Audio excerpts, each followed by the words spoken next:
मेरी पुनीत आत्मा से जुड़े हुए मेरे अनन्य साथियों,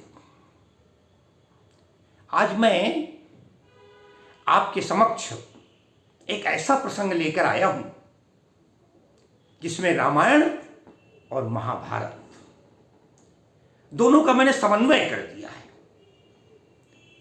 भीष्म पितामह कृष्ण कथा से जुड़े हुए, महाभारत से जुड़े हुए, जिन्हें इच्छा मृत्यु का वरदान था।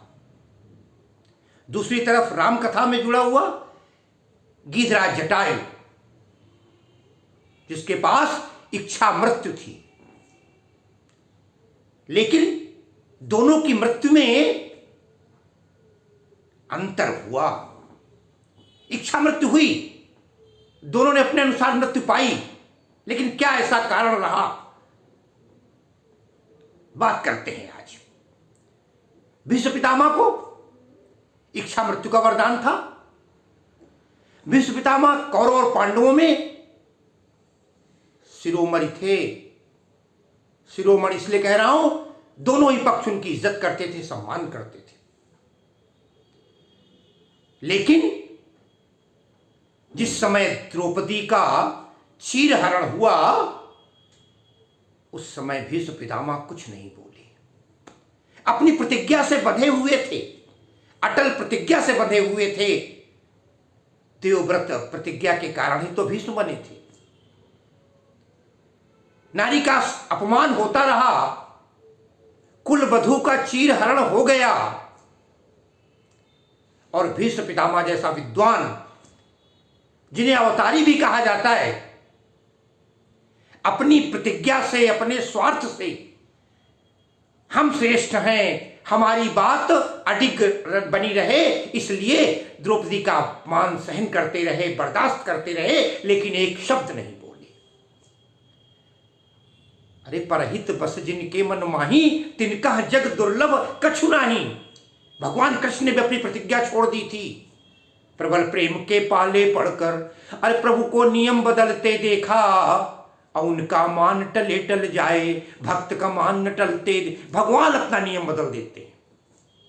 भीष्म पितामह के लिए बदल दिया, अस्त्र उठा लिया, लेकिन भीष्म पितामह ने अपनी प्रतिज्ञा को अविचलित नहीं होने दिया, विचलित नहीं होने दिया। नारी का अपमान बर्दाश्त कर लिया। परिणाम क्या हुआ, देख लीजिए, मृत्यु कैसे मिली।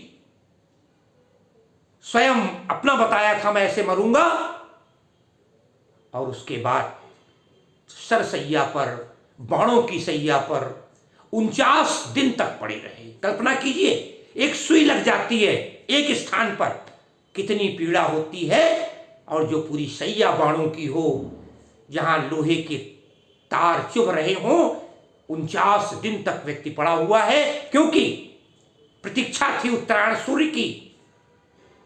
और मैं तो ये कहूंगा, एक नारी का अपमान बर्दाश्त करने की अप्रत्यक्ष रूप से, परोक्ष रूप से ये उनको सजा थी कि तुमने नारी, क्योंकि यत्र नार्यस्तु पूज्यन्ते रमन्ते तत्र देवता। जहां नारियों की पूजा होती है, वहां देवता निवास करते हैं। मैथिली शरण जी लिखते हैं, एक नहीं दो मात्राएं, नर से भारी नारी। दूसरी ओर देखते हैं, आइए, उनसे मिलने सब आते रहे, राजनीति सीखते रहे। स्वयं भगवान कृष्ण मिलने आया करते थे, युधिष्ठिर आया करते थे, लेकिन 49 दिन तक वो सरसैया उनके लिए कितनी वेदनादायक हो गई, कितनी पीड़ादायक हो गई, हम कल्पना कर सकते हैं, इच्छा मृत्यु होते हुए भी। दूसरी तरफ देखते हैं राम भक्त को, एक बड़ा सहज गीधराज जटायु, लंकापति रावण सीता का अपहरण करके पुष्पक विमान से लेकर जा रहा है। गिद्ध देखता है, गीधराज जटायु, अरे ये कौन, लग जाता है उसके पीछे, और रावण से युद्ध करने लगता है उस आकाश में। चोचन मारी बिदारे सी देही, अरे अपनी चोंचों से मार मार करके रावण की देह को विदीर्ण कर दिया। एक भारत का पक्षी भी नारी का अपमान बर्दाश्त नहीं कर सकता। रावण से फिरा रहा है, रे रे दुष्ट ठाड़ किन होई, और निर्भय चला न जाने सिमोही। अरे दुष्ट खड़े हो जाओ रावण। रावण बोला ये है कौन? और जब चोचन मारी बिदारे सी देही, तो दंड एक भई मूर्छा ते ही, एक पल के लिए रावण भी मूर्छित हो गया। तब सक्रोध निशिचर खिसियाना, गुस्सा आ गई, खिसिया गया रावण। और काटे सी कंठ कृपाल कृपाना, एक अपनी तलवार को निकालता है और काटे सी पंख, और गिरा खग धरनी, और सुमिरी राम कर अद्भुत करनी। पंख कटते ही धरती पर गिर पड़ता है, निष्पक्ष हो गया, बिना पंख का हो चुका, उड़ नहीं सकता। यहीं पर उसकी इच्छा मृत्यु जागती है। नहीं मरूंगा, तुम मार डालो, टुकड़े कर दो, असंख्य टुकड़े कर दो, लेकिन जब तक भगवान को यह खबर नहीं दे दूंगा तब तक मेरी मृत्यु नहीं होगी। भगवान सीता को खोजते हुए चले जा रहे हैं। गिरिराज जटायु सड़क पर पड़ा हुआ है, मार्ग में पंख अलग पड़े हुए हैं और कटा हुआ पड़ा है। आगे परा, भगवान जब आगे चले तो आगे परा गीधपति देखा, और सुमिरत राम चरण जिन रेखा। आगे पड़ा गीधपति देखा, भगवान ने गीधराज, गीध नहीं गीधपति, जटायु राज गीधराज है, तमाम गिद्धों का राजा आगे पड़ा हुआ है। खाली तड़फ नहीं रहा है, रो नहीं रहा है, दर्द नहीं हो रहा है, मृत्यु को नहीं प्राप्त कर रहा है, क्योंकि सुमिरत राम चरण जिन रेखा, राम के चरणों की रेखा को सोच रहा है। अब राम आ रहे होंगे, अब राम आ रहे होंगे। अरे मृत्यु तो तब आएगी जब भगवान को संदेश दे दूंगा, भगवान को खबर दे दूंगा। भगवान आते हैं, आगे परा गीधपति देखा, सुमिरत राम चरण सिर। अब भगवान को यह भी नहीं पता है कि ये हमें सीता का पता बताएगा। भगवान पहले उठा लेते हैं उसे गोद में। कर सरोज सिर पर सेऊ, कर सरोज, अपने कमल स्वरूपी हाथों को कर सरोज सिर पर सेऊ, उसके सर पर स्पर्श करते हैं, सर पर हाथ रख देते हैं भगवान, वरद हंस रख देते हैं। कर सरोज सिर पर सेऊ, कौन? बोले कृपा सिंधु रघुबीर, कृपा के सागर भगवान राम ने। और हुआ क्या? निरखि राम मुख धाम छवि, और विगत भई सब पीर, सारी पीड़ा नष्ट, स्वस्थ हो गया ज्यों का त्यों। भगवान फिर क्या था? अब तो स्वस्थ है, जीवित नहीं, मरना है। कहता है भगवान से, नाथ दसानन यह गति कीनी। अब बता रहा है, जब भगवान ने स्वस्थ कर दिया, बहुत लोग आरोप लगाते हैं राम ने इसलिए रक्षा की थी, राम ने इसलिए उसको अंतिम संस्कार किया था क्योंकि उसने सीता का पता बताया था। नहीं, उससे पहले भगवान स्वस्थ कर चुके हैं। भगवान अपने भक्तों के अंतर मन पहचानते हैं। निर्मल मन जन सो मोहि पावा, अमोहि कपट छल छिद्र न भावा। फिर क्या था? भगवान ने उसे उठा करके अब बता रहा है, नाथ दसानन यह गति कीन्ही, अत्यहि खल जनक सुता हरि लीन्ही। हे नाथ, दसानन ने मेरी ये दशा की है। दशा क्या? दुर्दशा की है। नाथ दसानन ने यह गति कीन्ही, अत्यहि खल जनक सुता हरि लीन्ही।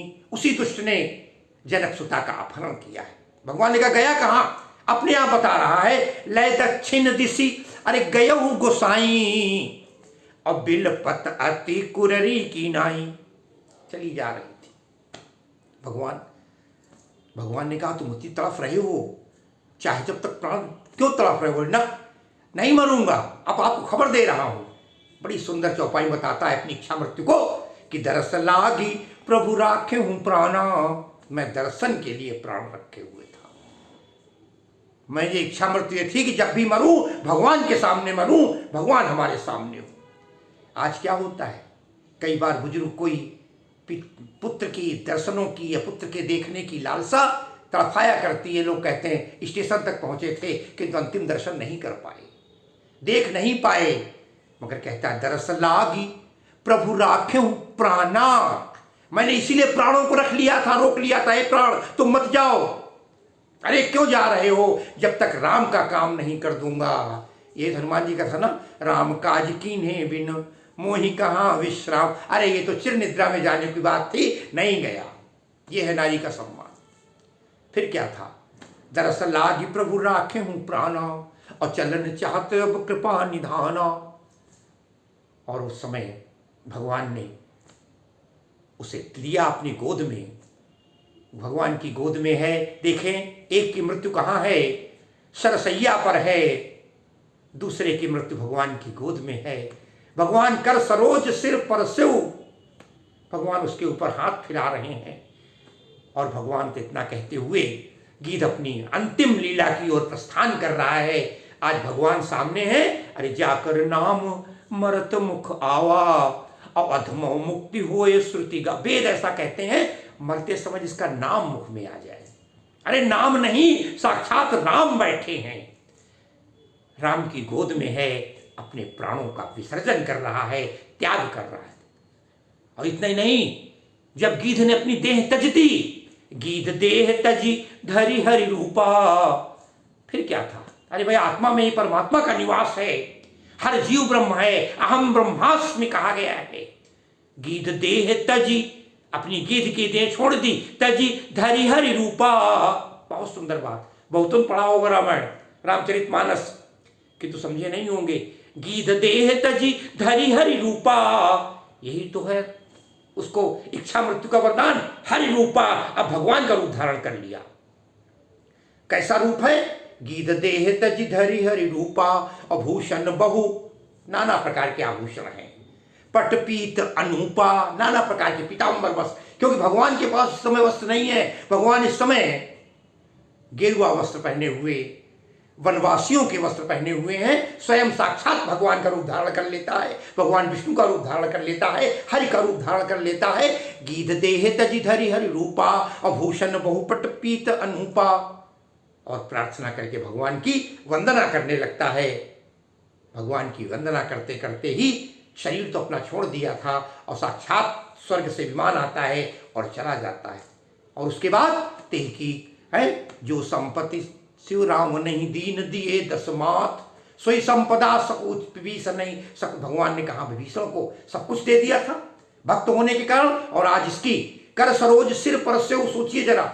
और यही नहीं, और अंत में भगवान राम ने उसका अंतिम क्रिया कर्म, तेह की क्रिया जथोचित निज कर कीन्ही राम, अपने हाथों से एक पुत्रवत बन करके उसकी अंतिम क्रिया भगवान करते हैं, अंत्येष्ट संस्कार करते हैं। और कह देते हैं, उससे प्रार्थना करते हैं, हे तात जा रहे हो, पिताजी से मत बताना कि दशरथ ने सीता का हरण कर लिया है। अगर मैं राम हूं तो कुल सहित आकर बताऊंगा। आप तो जा ही रहे उस लोक को। साक्षात भगवान राम स्वयं प्रणाम करते हैं उस गीध के दिव्य रूप को। और ये है साथियों, बड़ी सुंदर प्रसंग था। आप ध्यान दें, एक भीष्म पितामह जो अतुलित विद्वान, अखंड विद्वान, अफट तपस्वी, महावीर योद्धा, परशुराम जी से शिक्षा प्राप्त करने वाला व्यक्ति भी कहीं चूक जाता है। जहां पर नारी का अपमान होता है वहां मौन हो जाता है, और दूसरी ओर एक पक्षी, जहां नारी का अपमान अपहरण होता है वहां अपने प्राणों की बाजी लगा देता है रावण को असफल करने के लिए। अगर असफल नहीं कर पाता है तब तक प्राण रोके रखता है, जब तक कि उस अत्याचारी को असफल करने वाले का पता न मिल जाए, जब तक पता न बता दे। ये है नारी सशक्तिकरण की भावना, नारियों के प्रति सम्मान की भावना, जो राम कथा और कृष्ण कथा दोनों विद्यमान है। भीष्म पितामह को भी कहा गया, इसी वजह से उन्हें भी अवतार नहीं माना गया। उन्होंने भरे समाज में अपनी प्रतिज्ञा को महान रखा था, और अपना धर्म क्या है? कुछ नहीं है। वास्तविकता ये है कि हम समाज में आए हैं, परहित करें, परोपकार करें। स्वयं गोस्वामी जी लिखते हैं, परहित सरिस धर्म नहीं भाई। ये तमाम धर्म जो नाना प्रकार की शाखाएं फैल जाती हैं, परोपकार के समान कोई दूसरा धर्म नहीं है। और एक बात और गोस्वामी जी लिखते हैं, धर्म न दूसर सत्य समाना, आगम निगम पुराण बखाना। सत्य के समान दूसरा, सत्य के पथ पर चलिए। सत्यमेव जयते, सत्यमेव जयते, सत्यमेव जयते। बोलो सियावर रामचंद्र की जय, बोलो योगेश्वर भगवान कृष्ण की जय।